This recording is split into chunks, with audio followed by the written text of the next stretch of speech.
launch complex, and that is being leased by a gentleman by the name of Elon Musk. I don't know if anybody knows who Elon Musk is or not. He used to own PayPal. He sold it and bought a rocket company called Space Exploration Technologies, which is now called SpaceX. And that is where several weeks ago we launched for the first time in history the Dragon X Falcon 9.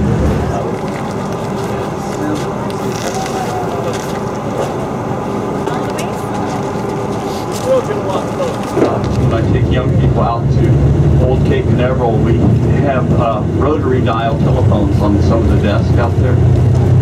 Try explaining a rotary dial telephone to someone under 15 years old. They just can't grasp that concept. So to tie it all together, if you look at your video monitors, roll number 1 for them, please, Tom.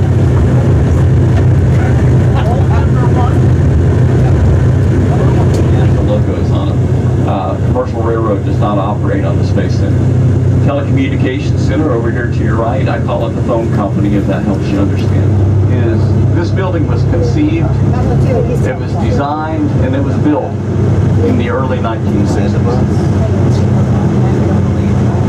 So you tell me what we can do. We were still using slide rules. And we have been continuously using it. It is still an active area.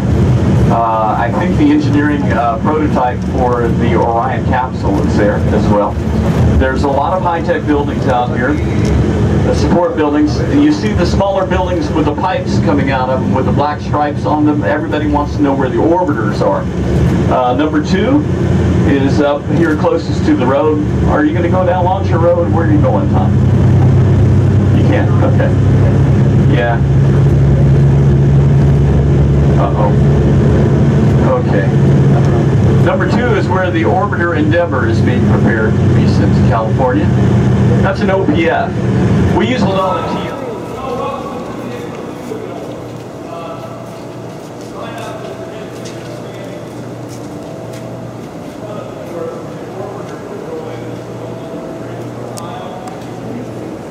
And they would come in from the OPFs here through this aisle.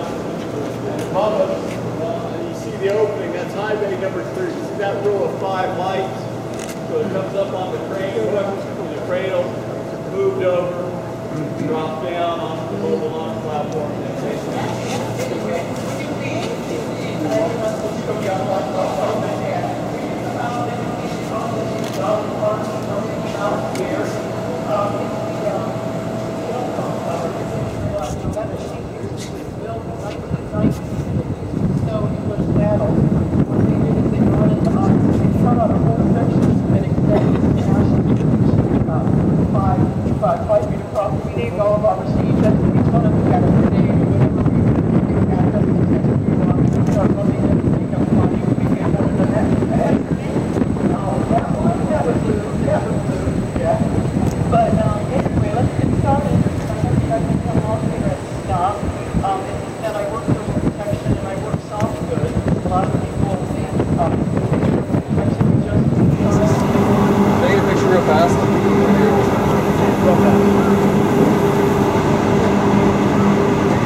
And then 3.5 miles. Actually, if it's going to pad B, it will be 4 miles.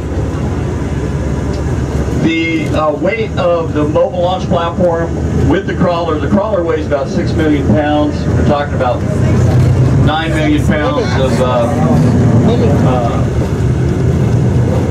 it's very dramatic to see that happen.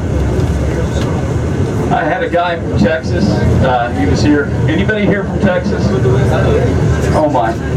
Yeah, he had a big ranch. You know, I told him it took 8.5 hours to get to the launch pad. He goes, that's nothing.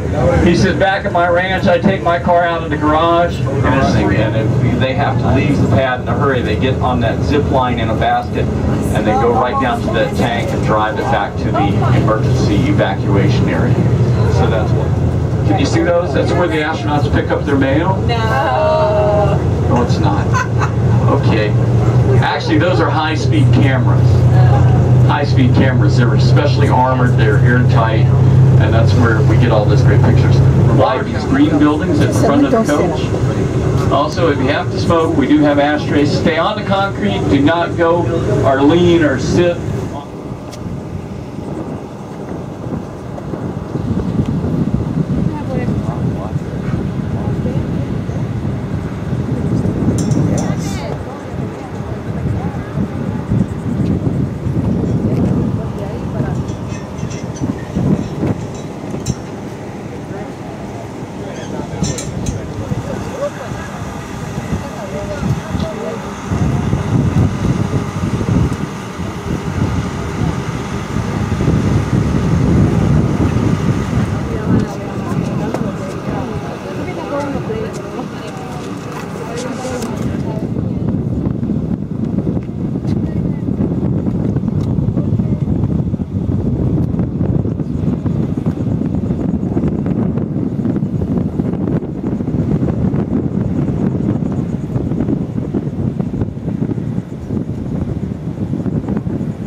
There's a soft-shell turtle up on the bank over there. This architect also, I think there's another turtle swimming with its head sticking up, and there might be some alligators. He also put electrically operated doors in the front of this building, the kind that you have at grocery stores where you walk up and they open automatically. He obviously did not have any idea at all of what lived in them.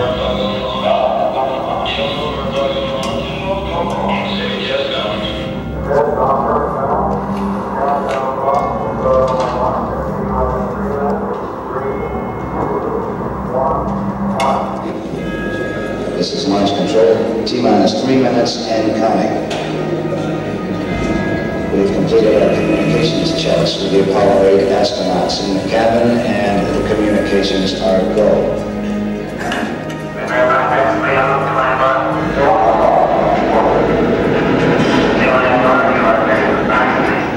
During this period, once we do get final reports coming from Frank Borman at this time, now look at the switch list aboard this spacecraft. 20 seconds, all aspects, we are still to go at this time. The engines are on. 4.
Apollo 8 successfully orbited the moon, and the astronauts returned safely to the Earth.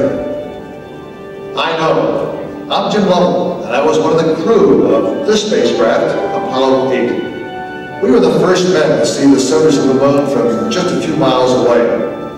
But it was the hundreds of thousands of men and women who worked in that team, and the millions of people who supported the mission that really made it possible. That way, I guess, we all went to the moon. Now, on the other side of those doors, you'll find an actual Saturn V moon rocket. It's still the most powerful, the most complex machine ever built. And I guess it's the only one that can take you to another planet. I actually got to fly one on a second flight to the moon called Apollo 13. But that's another story.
And that's the last one? Yep. We only have 3 stages on this one. Except for 1968.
Alright, let's head on back and head back.